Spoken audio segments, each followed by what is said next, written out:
While we were traveling in the desert, we hunted down some constructs. Turns out they were powered by azurite, which is like a gemstone-ish material that's Vespa's made out of and that they can control and stuff. And actually, this azurite was their azurite, which should have been impossible for anyone else to get. So, ooh, that's pretty spooky. Oh yeah, a little bit before that, we also saw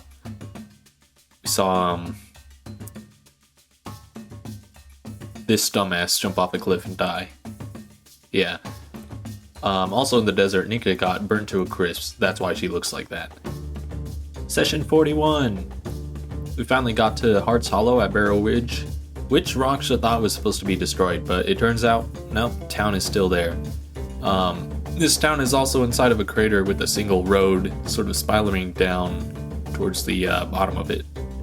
Charlene and Irene, yep, this is them, sort of quietly revealed to Isaac that one of his other siblings was supposed to be stationed here.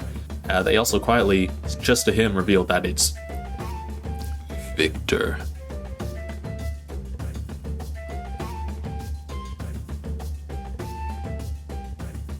Which almost made him shit his pants. He was able to pull it together though. Damn, that voice crack. He kind of like went out, searched around the town, found some information. Turns out Victor's gonna be back in like 9 days. Pretty spooky. Also, for the first time ever, because we did not talk to these twins at all, they revealed that they were in fact here, or they were in like their life-size dollhouse waiting for Isaac to kill him. Embers took some measurements for Isaac's prosthetic and also asked him about combat earlier, where at some point his flame-like aura briefly turned purple, I think in response to elemental damage, which helped him endure it. As it turns out, Embers has only seen that sort of effect one place else. The Dragon Cult Zealots.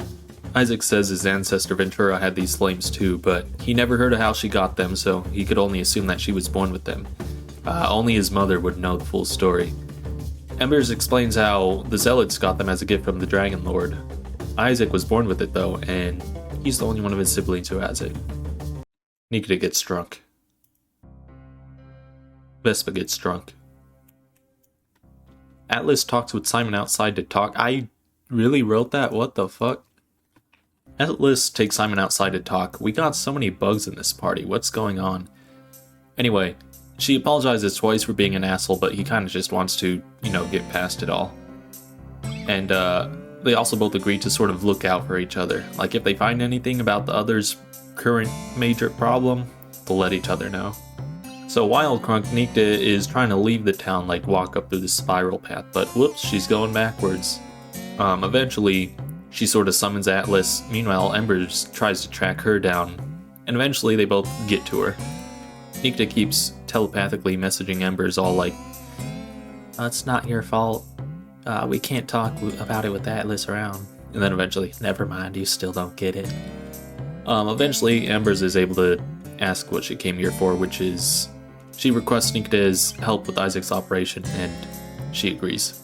So then, now that they're alone, Nikta hits Atlas with the whole, "Would you still love me if I was a worm?" type shit. And like she's talking like a big purple worm trying to eat Atlas. They talk a little bit, and Nikta does agree that their two situations are a little bit similar, but she compares herself to sort of a combination of Atlas and Calypso, where they're both present at the same time. Atlas doesn't give a shit what she is, so Nikta, she's not drunk anymore by the way, she reveals she's a curse of misfortune personified. Atlas still doesn't give a shit, so Nikta basically makes their thing official. Type shit. The next day, Nikta and Isaac agree to go meet the town wizard a little later on to ask him about the summoning circles that we've been finding at all the villages. Isaac also tells Nikta why he didn't get a prosthetic leg sooner. So it was blown off at his own old house by some explosive rune thing, and Victor was like, "I can try some experimental magical tattoos to help you regenerate your leg." Turns out, nope, those runes were runes of rejection. Now Isaac can't get a prosthetic. The runes somehow burn off recently though. Isaac doesn't know how, at all. Operation time. Isaac, how do you rotate him? Isaac is put to sleep in a back alley. No anesthetics or anything like that. He manages to thug it through the operation though. He has a leg now. I don't know what color it is. But he has to stay in bed to rest for a little while.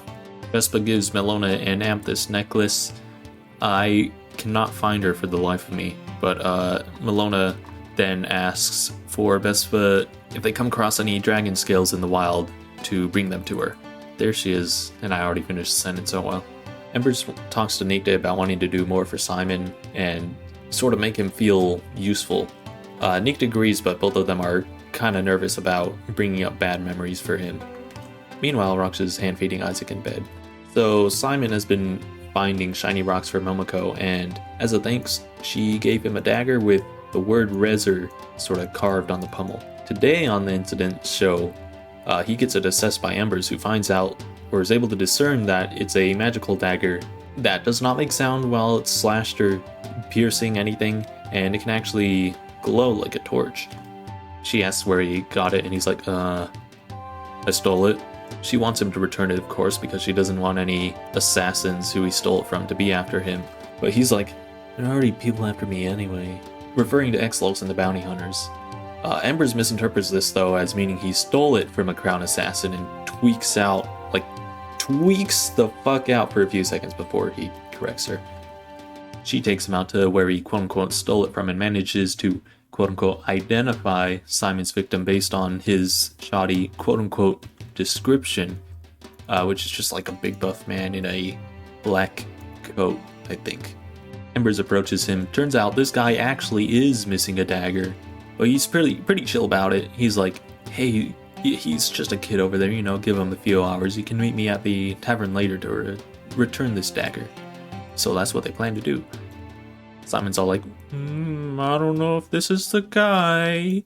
It doesn't look like him, really. But Ember's not really buying it. And then he also goes, if someone's after me, maybe that'll allow you to shoot them again. Ember tries bringing him back to the tavern, but he's like, nope. Teleports away. Doesn't matter. Embers finds him in one single turn. And so he drops his mask and his pendant, and then teleports away. Embers hits him with the, get back here, sucker! Meanwhile, Vespa's gone out for a walk in the desert, and Simon runs into them, and he blurts out the entire story in 20 seconds, including how he got the dagger from Momoko, and then lied about that because Embers doesn't like Momoko. He's convinced Embers is gonna kill him, so Vespa lets them join him on their walk to sort of chill out, find some dragon bones for a bit. But they both know what he has to do when he gets back to town. Embers catches up with them once they reach an area called Old Bones. Vespa gets between her and Simon, and they both try to get him to talk, but he doesn't, so Vespa's like, you know who could tell you about it? Momoko. Embers is fucking pissed. Got steam coming out of her ears and shit. Wait, does she have ears? What the fuck? Vespa also thinks the cat isn't good for Simon, and that he should sort of put up barriers with her. And she doesn't even have to steal. The party could just give her anything she needs. Simon's like, no, she's my friend. Simon's being pretty avoidant during all this, though. Embers only came to a conclusion based on what Simon told her earlier. She asked why he lies, and he says he feels like he can't be truthful with Embers after... He says she threw away his answers when they were right in front of him. She says it was a misstep, that she acted irrationally, but that just seems to offend him. He feels like he should just leave. Yes, without the mask. That'd put him closer to relief, but everyone's stopping him from that. Ember says, I'm just trying to keep you safe. He tells her to stop trying and says, you're keeping me alive, but it's not what I need right now. Vespa apologizes, and they, plural, those two, just want what's best for him. But he questions if that actually is what's best for him. Embers also apologizes. Vespa goes back to looking for bones here, and the others sort of join in. Embers comes across a dragon corpse with a azurite gemstone in its ribcage, and shit. They kill it and take the azurite. Simon got his arm crushed though, so it's in a cast now. They head back and find a snake sticking out of the ground. Turns out it's a whole ass Medusa, who doesn't really know where she is or anything. Anyway, Embers is very distrusting of the Medusa, so they gotta bring in Nikde with the Zone of Truth, so the Medusa can be like, no, I'm not gonna do anything bad if you bring me to the town, I swear. Yeah, they need all that to convince Embers. Not gonna lie, I still haven't written notes for this session, so this is all from memory. Melona cooks some bones. She teaches Vespa a little bit of alchemy while she's at it, and Vespa, on Drain's behalf, sort of asked her if there's going to be any monetary compensation for these bones. And there is 50 gold. Yippee! When Atlas asks Simon what happened to his arm, he's just like, dragon happened. Like, he doesn't elaborate at all. He asks where she's been though, and she's like, your mom's house. But then instantly regrets it. Wait, no. There we go. I think he left without a word, actually. She kind of vents about this to Nikde, and then Nikde semi-accidentally invites her on a date to the library in the coming days. Also, note to self, Nikde mentioned that she can draw plants, and Atlas was like, oh, you should draw me something sometime. So, yeah, I just don't want to forget that part. That's why it's in here. Now, Nikde had invited Simon and Vespa to watch the stars with her, so they're doing that now. Vespa and Nikde talks about their favorite plants and gardening and stuff, and Simon's pretty quiet the whole time. Vespa asks Nikde about romance, and she reveals that she has somebody and vaguely recounts what happened between her and that person the other night. Vespa's into somebody as well, but is a self-proclaimed emotional mess and has trouble getting their feelings across or expressing them to people. So they've been trying to do their crush favors in the hopes that would essentially get the message across.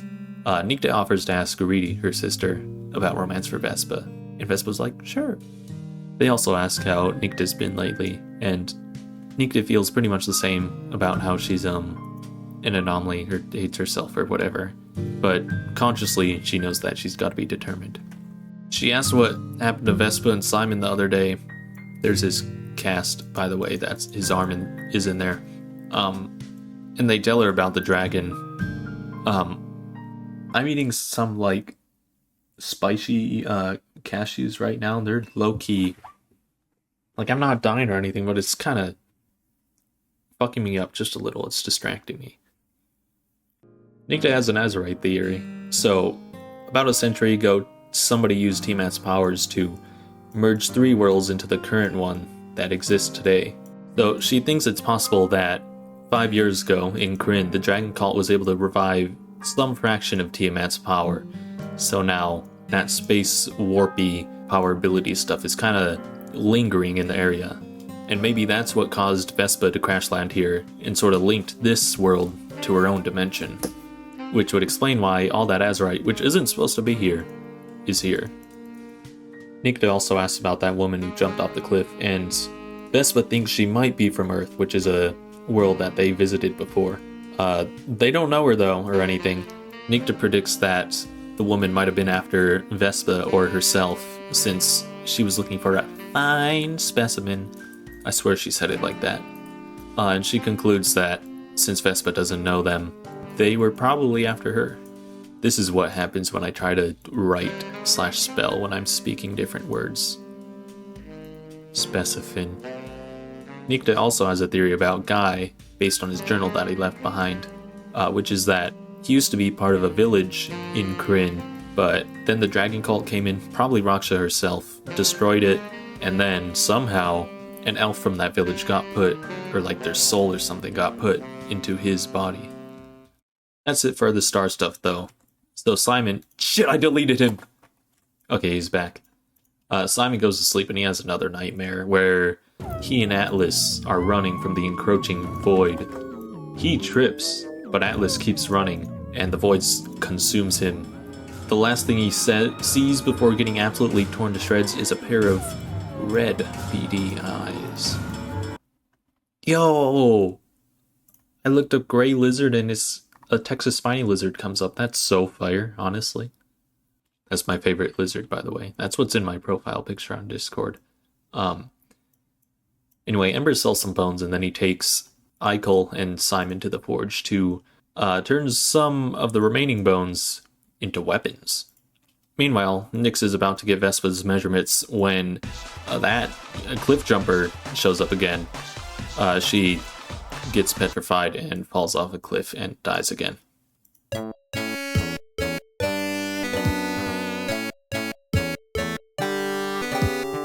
Isaac recovers a day earlier and just fucking sprints all over the place. Like he is zooming and he is elated.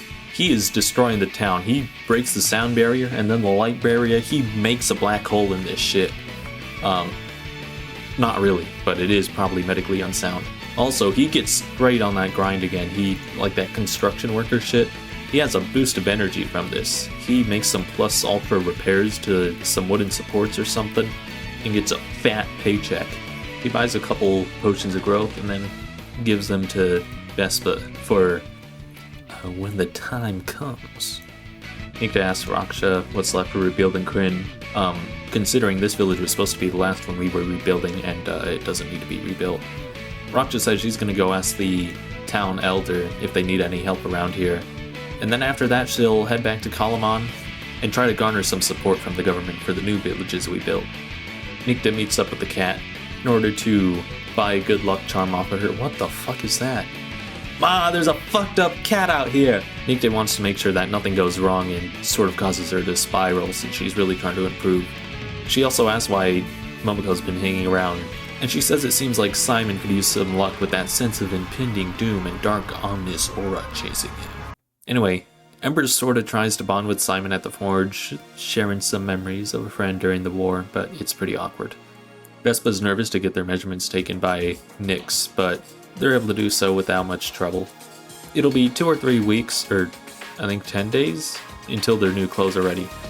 In the meantime, Nyx says she'll try to find the owner of an abandoned building so she could use it as her shop. A few sessions go, Nikta asked the tavern keep guy where she could learn about purple worms, and he directed her to the fort, which is mainly like a public armory place, but it also has a library in it.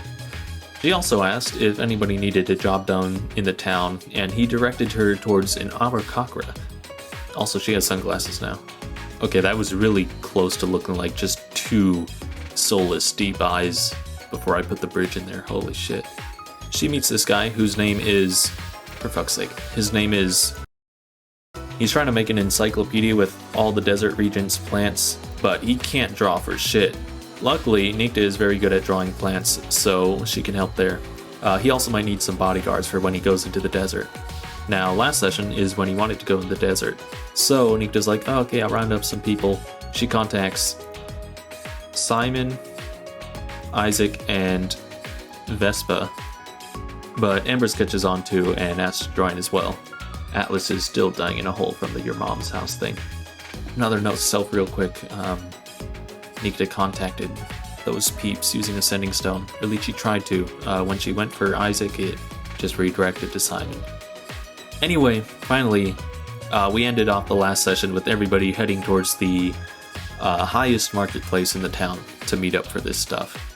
Not gonna lie, when I proposed this botany drawing side quest thing to Petra, I thought it was just gonna be these two going out there. And maybe Nikta would like teleport them out of danger if anything showed up. But no, Petra wants like basically everyone there, so I'm only a little scared. Hehe, sorry.